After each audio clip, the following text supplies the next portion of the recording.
kutoka nchini Morocco, ambapo Young Africans wameipa kipigo FAR Rabat cha bao 1-0.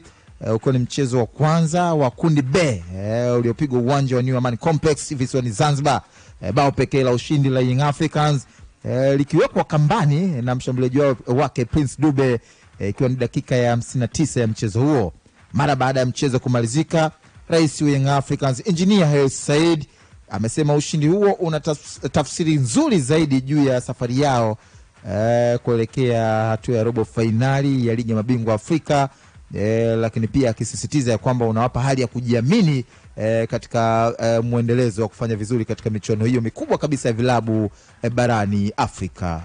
Tunamshukuru Mungu, mechi hizi ni ngumu. Kupata ushindi ni sehemu ya faraja kwetu kama viongozi, lakini pia ni sehemu ya kujenga confidence ya wachezaji wetu. Nafikiri ni mara ya kwanza Young Africans inashinda kwenye mchezo wake wa kwanza kwenye hatua ya makundi. Kwa mara ya kwanza toka tumeingia madarakani na miaka ya nyuma hatujawahi kushinda mechi yetu ya kwanza ya Champions League au ya CAF Confederation Group Stage.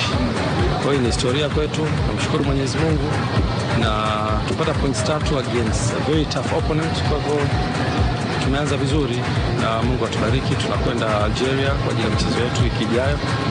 Naamini pia tutakwenda kutafuta matokeo. Basi Mungu atubariki tupate matokeo. Tuwe tumemaliza mechi zetu 2 za kwanza za Champions League Group Stage kabla mwaka hujapinduka tukiwa na matokeo mazuri. Huyo ni rais wa klabu ya soka ya Yanga Engineer Hersi Said akizungumzia ushindi wao wananchi dhidi ya FAR Rabat ya Morocco. Lakini pia kwa upande wa naibu waziri wa habari, utamaduni, sanaa na michezo Hamisi Mwinjuma alikuwepo uwanjani leo, na yeye anathibitisha kwamba kwa kile ambacho wamekifanya Young Africans leo ni inathibitisha juu ya ukuaji wa soka la Tanzania katika ngazi ya vilabu barani Afrika, akiamini kwamba alichokifanya Young Africans kitafanywa pia na Singida Black Stars ambao wanashuka dimbani saa 4 usiku huu kule Algeria. Sambamba kwa upande wa Simba Sports Club ambao kesho watacheza dhidi ya Petro ya kule nchini Angola, sambamba na kwa upande wa Azam ambao watakuwa ugenini kwenye michuano ya kombe la shirikisho barani Afrika. Tanzania ndio timu tishio sasa hivi. Na hali ni hiyo hiyo kwa Yanga, kwa Simba, kwa Azam na Singida Black Star pia, Big Star. Na naamini timu zote hizi zina uwezo wa kufanya vizuri kwenye hatua hii na tukasonga mbele. Kwa hiyo mimi niwatie moyo, nchi nzima iko nyuma yao. Mheshimiwa Rais ametuagiza kusimamia kuhakikisha kwamba hawakwami na kila ambalo tunatakiwa kulifanya ili kwa kiwango cha kiserikali kuhakikisha kwamba timu hizi zinafanya vizuri tutakifanya. Hizi ni salamu za Mheshimiwa Daktari Samia Suluhu Hassan, Rais wa Jamhuri ya Muungano wa Tanzania, ambaye ni mpenzi namba 1 wa mpira wa miguu nchini. Kweli anatajwa kwamba ni kundi la kifo, na moja ya timu zilizokuwa zinatajwa kwamba ni timu kali kabisa ni FAR. Na FAR kama ambavyo unaona wamekufa hapa leo, na hata ile goli moja walilofungwa naona kabisa wanaenda wakishukuru. Kwa hivyo mimi sidhani kama ni kundi la kifo, ni kundi la kifo kwa sababu timu zote ni kali ikiwamo Young Africa, na naamini tutapata matokeo na wataenda hatua inayofuata baada ya hii ya makundi. Hamisi Mwinjuma, naibu waziri mwenye dhamana ya michezo, akizungumza mara baada ya dakika 90 Young Africans kuibuka wababe dhidi ya FAR Rabat, ushindi wa bao 1-0.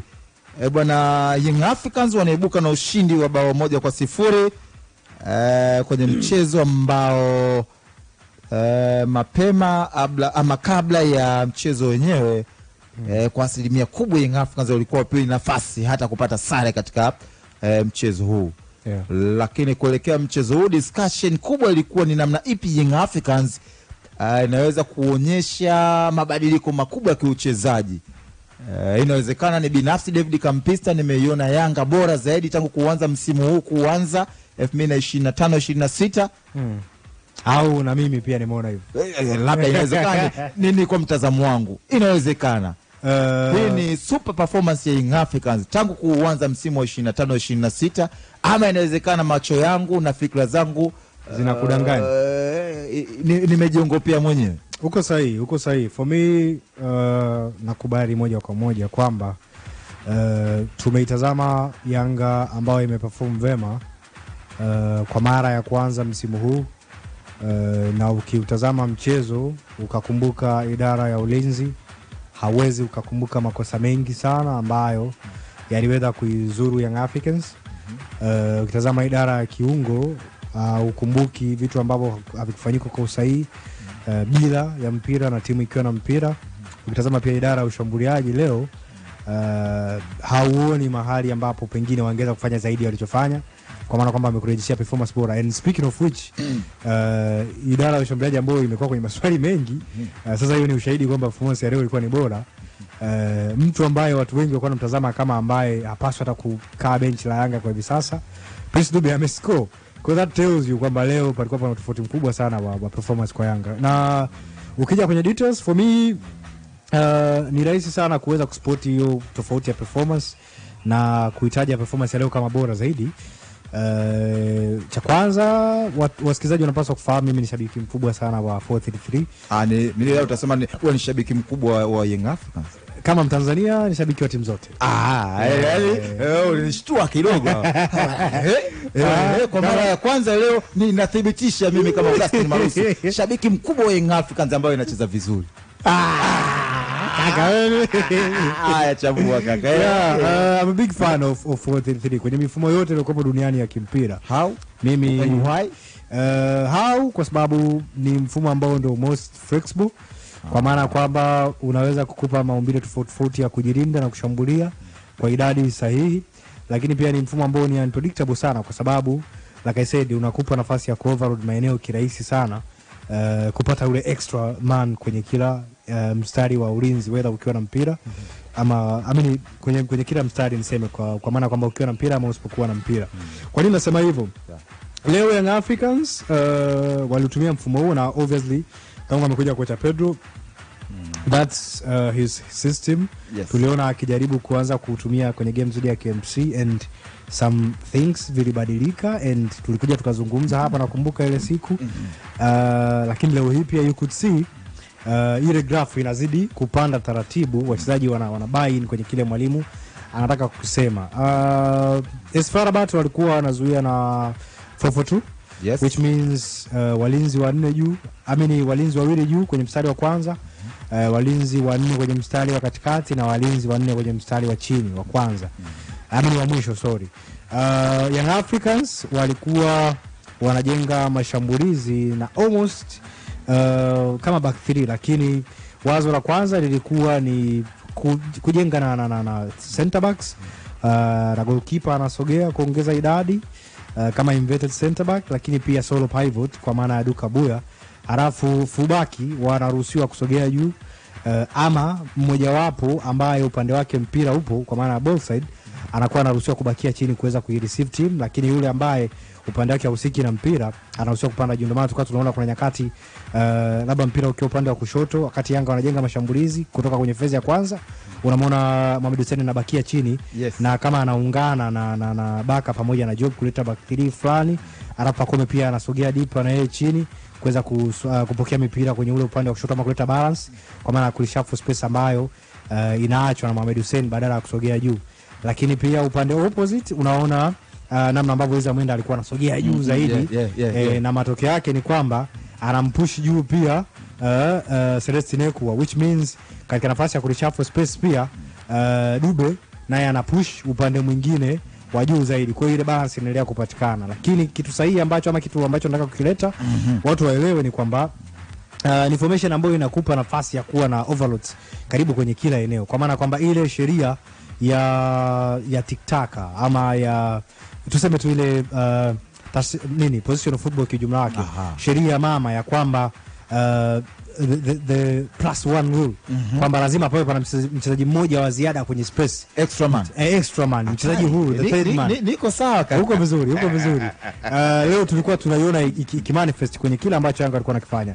Kwenye box la kwanza center backs wawili, kwa maana Dickson Job pamoja na Ibla Baka. Yes. Walipaswa kuwa marked na mstari wa kwanza wa ulinzi wa AS FAR Rabat, kwa maana kwamba 10 pamoja na namba 9 wa AS FAR Rabat, si ndio hivyo? Yes. Alafu nyuma ya ule mstari wa kwanza wa AS FAR Rabat palikuwa pana deployment ya kiungo mmoja wa ukabaji wa Yanga ambaye ni nani? Ni Duka Buya, which means panakuwa pana watu watatu zidi ya watu wawili. Tayari pana extra man pale wa Yanga ambaye anaweza akaisababisha Yanga ikaondoka kwenye eneo la kwanza na mpira kwenda kwenye eneo la pili. Lakini kama hiyo haitoshi, kama walikuwa waki overcommit wachezaji kwenye eneo la kwanza kujaribu ku high press ama ku high zone ku high press high zone ya Young Africans kwa maana ya FAR Rabat, maybe kwa kuweza kumsogeza winga wa upande wa kushoto au kulia, tulikuwa tunaona sasa utamwona mtu kama Mohamed Hussein anabakia chini kwa kisha inakuja back 3, which means panakuwa pana almost watu watatu zaidi ya watu watatu. Katika mazingira kama hayo utaona pia goalkeeper Young Africans Djigui Diarra ambaye tunafahamu ni bora sana kwenye kumiliki mpira, kwenye kutumia mpira na miguu yake, naye anaongezeka, which means unakuwa na wachezaji wa Yanga kama wanne zaidi ya wachezaji watatu wa FAR Rabat, which means yule extra man wa kuweza kuifanya timu iondoke ama awe kuna mtu anamuita kwenye possession timu ikiwa na mpira, kuna mtu anaitwa outball, kwamba mpira utatoka kwake na utahama utayamisha timu kutoka kwenye shinikizo la timu pinzani la kuzuia kwenda kwenye eneo lingine, kwa maana kwamba either kuja katikati kwenye progression ama kufika far kabisa wide kule pembeni kwenye maeneo pembeni ama kufika mwisho kwenye final set. Kwa hiyo tuliona Yanga ikihama kirahisi sana kwenye first half bila box, kwa sababu palikuwa para extra man kwenye kila nyakati za kuhamisha mchezo. Lakini pia kila mpira ulipokuwa katikati mwa uwanja ukumbuke nimesema kwamba FAR Rabat walikuwa nazuia na watu wanne pamoja na wawili kwenye front. Kwa hiyo wale watu wawili wa katikati mwa kiwanja ambao sasa walipaswa automatically kuwa wanadili na Maxim pia Nzengeri pamoja na Mudathir Yahya, na wenyewe walikuwa kila wakitaka kuwamark Maxim pia Nzengeri pamoja na Mudathir Yahya. Guess what? Dube number 9 ambaye ana uwezo wa kudrop deeper kwenye space na kulink mashambulizi na kutumika kama outball, kama extra man kuweza kupokea mipira kutoka kwenye mstari wa kwanza wa goalkeeping ama wale center backs ama Mohamed Hussein maybe amepiga pasi ndefu ama tuseme medium pass kuja kwenye eneo la katikati mwa uwanja kwenye space baina ya walinzi wa FAR Rabat pamoja na viungo wa FAR Rabat. Yeye ndio alikuwa mtu ambaye anakwenda kuongeza sasa mtu wa ziada badala ya Derag pamoja na Remat kuwakaba Mudathir Yahya pamoja na Maxim Nzengeri, anaongezeka kwenye space Duka Buya forward Prince Dube akiongezeka, yeye anakuwa mtu wa ziada wa kupokea mipira, na anapoongezeka yeye mara ile wazo la +1 man linapatikana na Yanga wakawa wanapata mtu wa ziada wa kuweza kuhamisha kwenda kwenye eneo jingine, unaita numerical superiority. Of course bana, huko vizuri. Overload. Ilikuwa ni overload mwananchi sasa wapi? Ilikuwa ni overload na hata kwenye eneo la mwisho ilikuwa ni the same scenario. Sasa kwa idea hiyo wakati unazungumzia perfect game ya Young Africans leo tangu kuanza kwa msimu, hii pia inachagizwa na perfect selection ya squad, yani ya kikosi ya players ambao unajua formation ni jambo moja. Ama tunasema kwamba formation namna ambavyo unaweza kuwapanga wachezaji wako ndani ya uwanja. Of course, na performance formation wanaocheza ni wachezaji. Sasa inawezekana Pedro kwa kipindi ambacho amekaa na wachezaji ameweza kungamua yupi ni bora eneo fulani, yupi ni bora kwenye kile eneo kulingana na mchezo na kuanza nao kiasi kwamba leo kuanza na wale ambao walianza walionekana kuleta mtiririko mzuri wa kiuchezaji kama ambavyo ulikuwa unatusimulia hapa kiuchambuzi. Lakini pia si wale walioanza na hata wale walioingia kwenye kuchukua nafasi za baadhi ya wachezaji kwenye kipindi cha pili bado idea ilibaki kuwa ni vile vile.